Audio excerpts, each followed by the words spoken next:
Hello again, Tony here, back on my channel once more, this time with a deck profile from a set that probably fell under a lot of people's radar, Rage of Ra. And I don't blame people for ignoring this set. Compared to previous Legendary Duelists, this set provided no real meta impact in cards, instead providing support for three very niche decks, one of them being Meklords. And I feel like compared to the other two decks, Meklords clearly got the best support of all of them. While Ra got probably more ways to make use of Ra, which is kind of bad, and Jinzo got more ways to drop Jinzo, which is also kind of bad, Meklords got a number of support cards that actually merge the four sub-archetypes it has into one cohesive deck. It's very easy in this deck to drop one card double negation boards or one card OTKs for like 12,000 damage, and I'll show you that as I go through the profile. Anyway, without further ado, I've drawn on enough, let's get into the deck profile. Starting off the deck profile, we have the monster who started it all, 3 Meklord Emperor Weisel. Now, for those of you who don't know what Meklords are, Meklord Emperors have two common effects. The first, let them special summon themselves from the hand when a monster you control is destroyed by a card effect. The second is an effect that lets you target one synchro monster your opponent controls and equip it to that monster, gaining its attack. See, Meklords were made in the Synchro era as an anti-Synchro archetype, which became really unfortunate because when the Synchro era got phased out, these cards became kinda bad.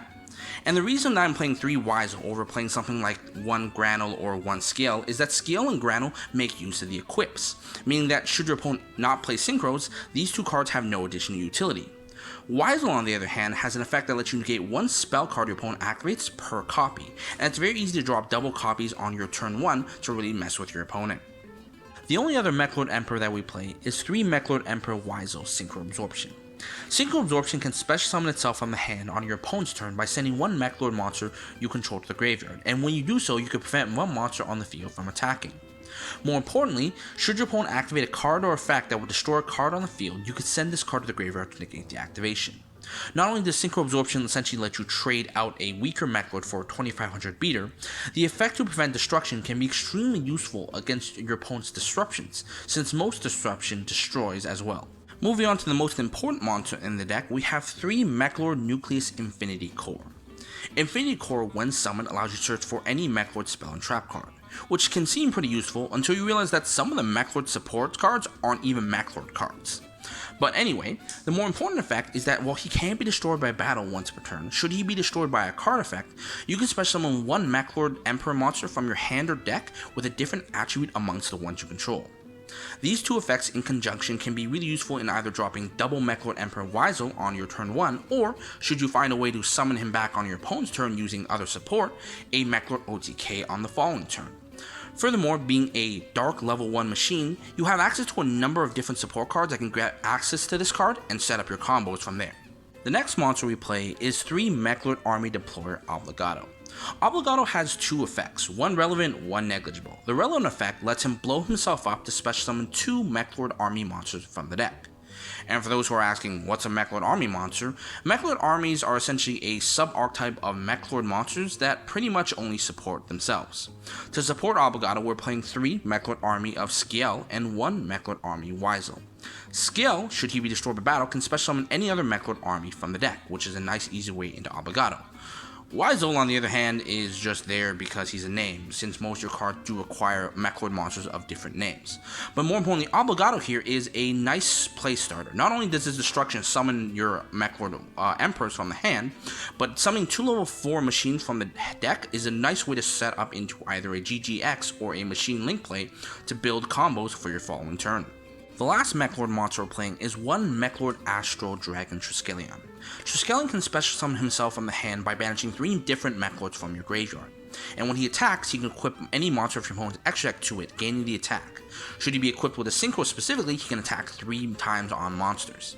And while you may see most builds playing 3 of this to go OTK as soon as possible, I felt like that since I was only summoning this card to OTK my opponent, and in most other cases it was kind of bricky just by the fact that 3 Meklords engraved were kind of hard to set up sometimes, I only wanted the one to search into it when I needed to. The last monster we're playing is 1 Mecha Phantom Beast Warlord. You summon this card off of Auroradon mostly, but in most cases he's used to set up a Synchro OTK with Astral Triskelion. However, he can be pretty bricky as a result of that should you draw into him. Moving on to the spells, we're playing 3 Meklord Assembling. Meklord Assembly, being a Meklord spell and trap card, can be searched by your Infinity Core, and when activated searches for any Meklord monster, essentially making Core a search for any Meklord card. Assembly also has an effect where you can discard one card from your hand to target one monster on the field and destroy it. Not only will this trigger your Infinity Core, then you summon a Meklord Emperor, this can also trigger other Meklord Emperors in your hand, essentially being a double setup for that double Wiseau combo I'm showing later. Furthermore, it has an effect that should a Meklord monster you control be destroyed, you can target one face-up spell and blow it up. This effect isn't really that relevant, but it can be nice to destroy things like Mystic Mine or equip spells going forward. Moving on from there, we're playing 2 Foolish Barrel Goods, and the purpose of this card is to dump your 1 Orcus Crescendo. Orcus Crescendo, while you're not able to use the negation effect, can still be banished from the graveyard to search for any Dark Machine. And given the fact that your 3 most important monsters are Dark Machines, Foolish Barrel Goods is essentially a one-stop access to all your plays. You can banish Crescendo on your turn to search Infinity Core to start your combos, or, being a trap card, it can also be banished on your opponent's turn to search into any of your Meklord Emperors to provide disruption on your opponent's turn. Rounding off the spells, we're playing 1 for 1 to summon Infinity Core from the deck, 3 Pot of Extravagance since you actually don't go into the X deck as much as you think, and 3 Forbidden Droplets. Forbidden Droplets let you send things like your Assembly to the graveyard, but the fact that you have spell negation but no monster negation makes playing the triple droplets extremely crucial here. Moving on to the traps, we're playing 2 Meklord Astral the Eradicator. Meklord Astral the Eradicator lets you target 3 Meklord monsters with different names in your graveyard and either special summon them, ignoring the special summoning conditions, or add them to the hand. The ignoring summoning conditions part lets you summon the Meklord Emperors from your graveyard should you have already summoned them before, but it also lets you summon back Infinity Core, and summoning back 3 monsters with their effects not negated is essentially just a soul charge. You can summon back Core and search for a card. You can summon back the Meklord Emperors and provide additional negations since their effects are once per copy and not once per card name. And that can be extremely useful because resolving a Astral the Eradicator on your opponent's turn, summoning back a Core, leads to a 12,000 damage OTK. The next trap we play, being a Blast from the Past, is 3 Torrential. Since all your monsters trigger from being destroyed by card effects, Torrential is a nice way to just ruin your opponent's day while still getting advantage. Furthermore from there, we're playing 3 Impermanence because effect negation is important, and 2 Trap Tricks since it gets access to all the other traps in your deck as well as your Meklord Astral traps. Moving on to the X deck, we're playing 3 Platinum Gadget because Obligado into 2 machines into this is a nice way to combo Obligado into your Infinity Core. We're playing 2 Cleave Genius because Obligado into negation can also be really useful going second or such. We're playing 3 Link Kuriboh because you play level 1 Meklord Emperors that can be cleared out using this card. We're playing 3 Geargigon X because your entire archetype can be searched as level 4 or lower machines. We're playing 3 Mecha Beast Auroradon because this card is essentially your combo from Astro into your Army Arm, which leads to your Astro OTK. Now before I wrap up, I want to show you 2 combos that this deck can do, the first being the double Wiseau turn 1 combo. For this specific combo, you need 1 Infinity Core and any card to discard. What's going to happen is I'm going to normal the Infinity Core and search for my Meklord Assembly. I'm going to activate the Assembly to search for my Meklord Emperor Wiseau. From there, I'm going to activate Assembly's effect, discarding the card to blow up my Infinity Core. Now in this case, both my Wiseau in hand and my Infinity Core will trigger, and the way I want to layer it is I'm going to make Wiseau Chainlink 1 and Infinity Core Chainlink 2. Since Infinity Core only special summons monsters based off the attributes that you don't have, in the case of it being Chainlink 2 before Wiseau is dropped, you control no monsters and thus can summon any attribute. And as a result of that, you can special summon 1 Meklord Emperor Wiseau from your deck. Then the Wiseau in hand will resolve and special summon the Wiseau as well, and you end up with double negation turn 1 using 1 card. The next combo I want to showcase is what happens when you resolve Meklord Astral the Eradicator while you have an Infinity Core in the graveyard. Let's say it's the end of my opponent's turn and I think I've grinded them out to a reasonable extent.